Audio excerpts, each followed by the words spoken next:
Batting कोई better feel नहीं है, बैटिंग एक आर्ट है। बैट्समैन का माइंड फुल्ली काम कंपोज होना चाहिए। जब वो बैटिंग करता है तो उसका टेक्निक और टैक्टिस ऐसा समावेश होना चाहिए, ऐसे क्लब होना चाहिए कि वो अपने शॉट को कंप्लीट करने के लिए उनके थ्रू ही स्ट्रोक को फुल फेस में शॉट में लाने का कोशिश किया जाए। अपने बैटिंग में एग्रेशन ला सके और वो अपने शॉट को अच्छा डेवलप कर सके, जिसके थ्रू वो अपने शॉट्स को डेवलप कर सके और सिंगल डबल्स में डेवलप कर सके।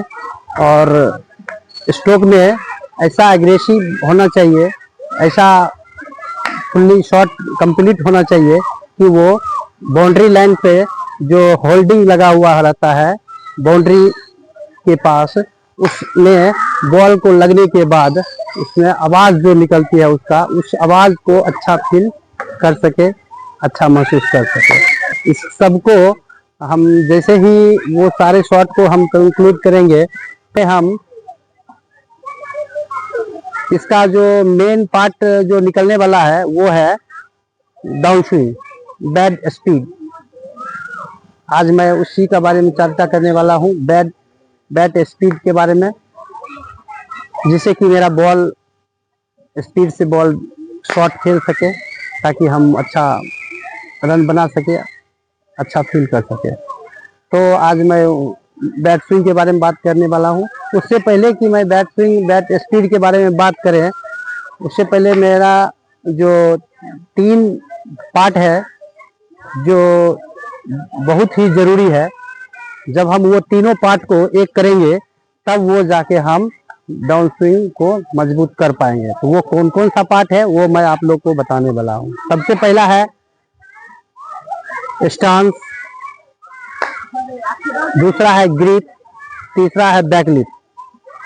और ये तीनों को जब हम कंप्लीट करेंगे तब हम डाउन स्विंग पे अच्छा हम रिजल्ट महसूस होगा, अच्छा हम खेल पाएंगे। तो आज हम आपको सबसे पहले बताने वाला हूँ वो है ग्रिप।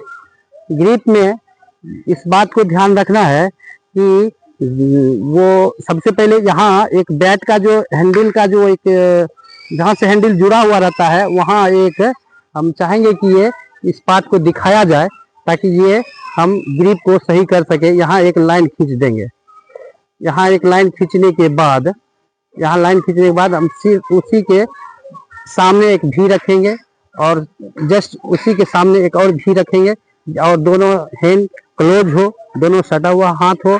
और इसके लिए हम ग्रिप को कंप्लीट महसूस करेंगे, जिसमें आगे भी छूटा हुआ हो और पीछे भी छूटा हुआ हो। दोनों हाथ जब कंप्लीटेड एक साथ काम करेगा तो हम एक अच्छा पावर जनरेट कर पाएंगे और एक अच्छा बैक फ्लिप, एक अच्छा डाउन स्विंग, एक अच्छा ग्रिप हमको यहाँ से अच्छा फील होने लगेगा और यहाँ से हम ग्रिप को ठीक कर पाएंगे। अब दूसरा है वो हम बताने वाले हैं आपको स्टांस। स्टांस में हम आपने चाहेंगे कि वो दिखाए पैर का मूवमेंट का क्या सीन है जो हम इस रूप में हम दिखा सके। तो सबसे पहले हम यहाँ हम लगा दे रहे हैं अपना स्टंप और इस पैर को देखना है हमको, ये देखना है हमको कि जो ये पैर है दोनों, इस पैर ये जो लाइन है सीधा लाइन है, ये लाइन दोनों एकदम सामने होना चाहिए। एकदम कितना होना चाहिए, जितना मेरा शोल्डर है, जितना मेरा दोनों शोल्डर है उतना मेरा नीचे बेस होना चाहिए। और इस पे ध्यान रखना है, जिसका बेस यदि जो ज्यादा हो जाता है तो वो जैसे ही बेस ज्यादा हो जाएगा तो ये दोनों पैर जब ज्यादा हो जाएगा तो हम आगे ज्यादा नहीं निकल पाएंगे, अच्छा फुटवर्क नहीं दे पाएंगे। और ठीक उसी प्रकार जब हम पैर को छोटा रखते हैं तो हम बॉडी को डाउन नहीं कर पाएंगे, जो हम अच्छा महसूस नहीं करेंगे स्ट्रोक खेलने में।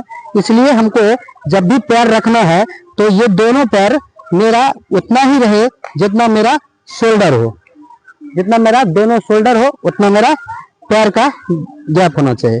अब स्टांस को हम कैसे सही कर सकते हैं और वो कैसे, बॉडी वेट दोनों पैर पे रहेगा और हेड को, ये हेड एकदम पूरा मिडिल में रहेगा, एकदम सेंटर ऑफ ग्रेविटी, एकदम बीच में हेड रहेगा और ठीक उसी से अपना हेड को साइड रखेंगे और मेरा ये स्टांस कंप्लीट हो गया, स्टांस कंप्लीट हो गया। अब हम आते हैं इसका तीसरा पहलू पे। तीसरा पहलू है बैकलिफ्ट। हम चाहेंगे कि बैकलिफ्ट के बारे में आप लोग को बताएं, और इससे पहले कि इस बात को ध्यान रखना है कि ये तीनों जब कंप्लीट होगा, तीनों का जब हम समावेश करेंगे, जोड़ेंगे, तब मेरा उस पॉइंट पे आएंगे जिस पॉइंट पे हम आप लोग को आज हम बताने वाला है।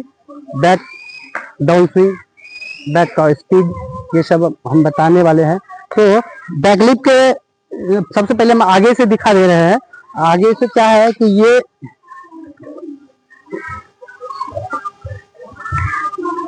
सबसे पहले क्या करना है कि जब हम स्टांस में आए तो इस बात को ध्यान में रखना है। स्टांस में आने के बाद हमको ये जो बैकलिफ्ट का जो बैट का सीन है, बैट हम चाहेंगे कि थोड़ा नजदीक आके दिखाया जाए कि हम बैट को कैसे ऊपर उठाए।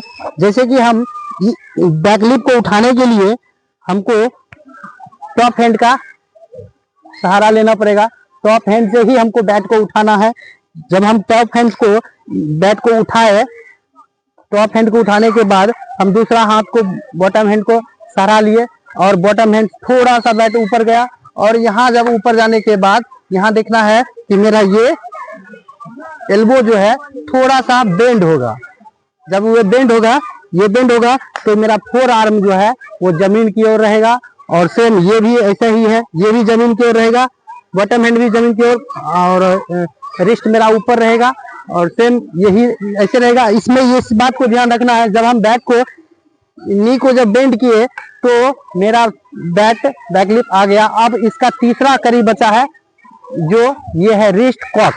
रिस्ट को हम जैसे ही कॉक करेंगे, रिस्ट को कॉक करें और अभी अनकॉक करते हैं, कॉक करते हैं।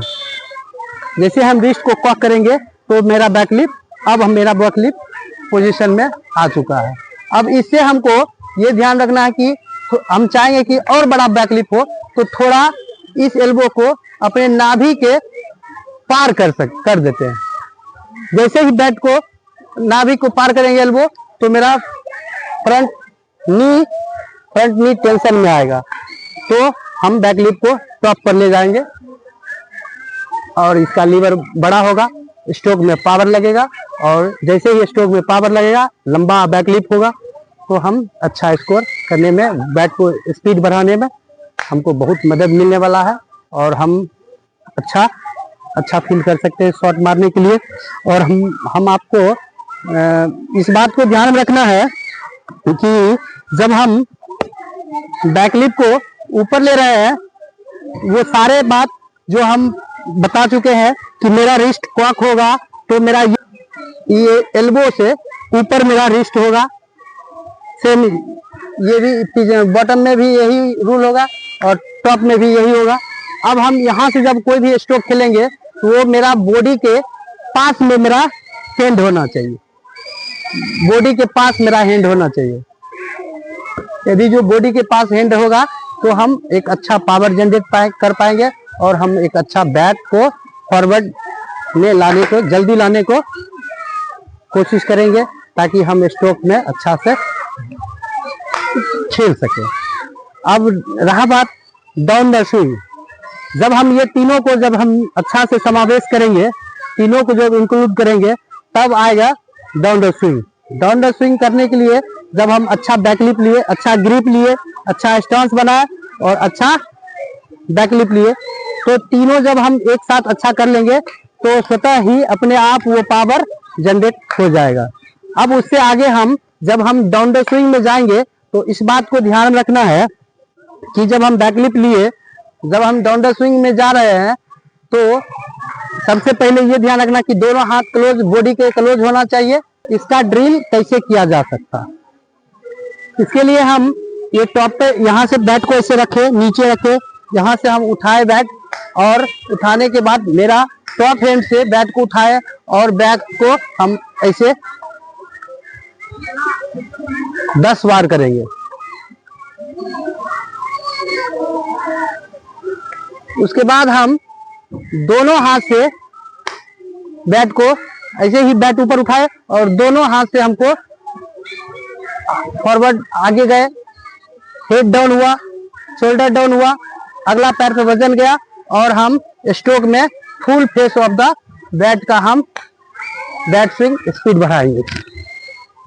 और इस ड्रिल को हमको 10 बार कोशिश करना है, 10 बार खूब स्पीड से, जितना स्पीड से हम कर सके वो करें।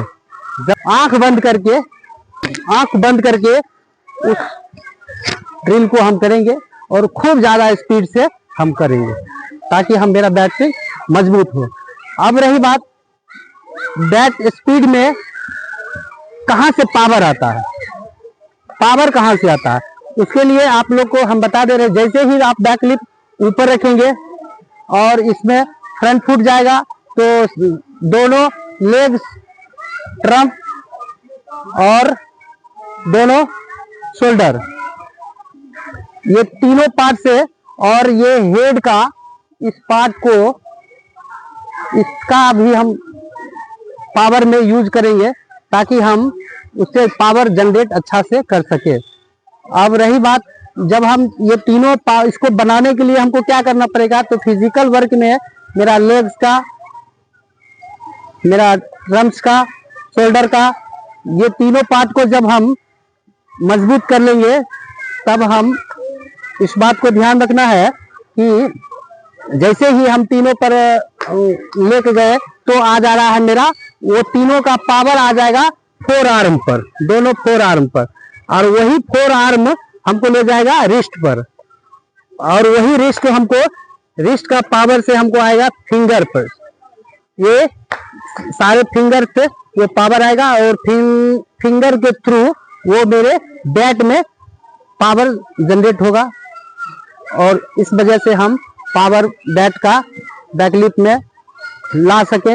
इसके लिए हमको हाई बैकलिप लाना है और ये सारे हमको प्रैक्टिस करना है, ये दोनों ड्रिल्स करना है ताकि हम बॉल को अच्छी तरह से स्ट्रोक मार सके। और आप लोग को एक बहुत ही अच्छा ट्रिक बताने वाला हूँ जिससे कि आपका बैकलिप में पावर आ सके।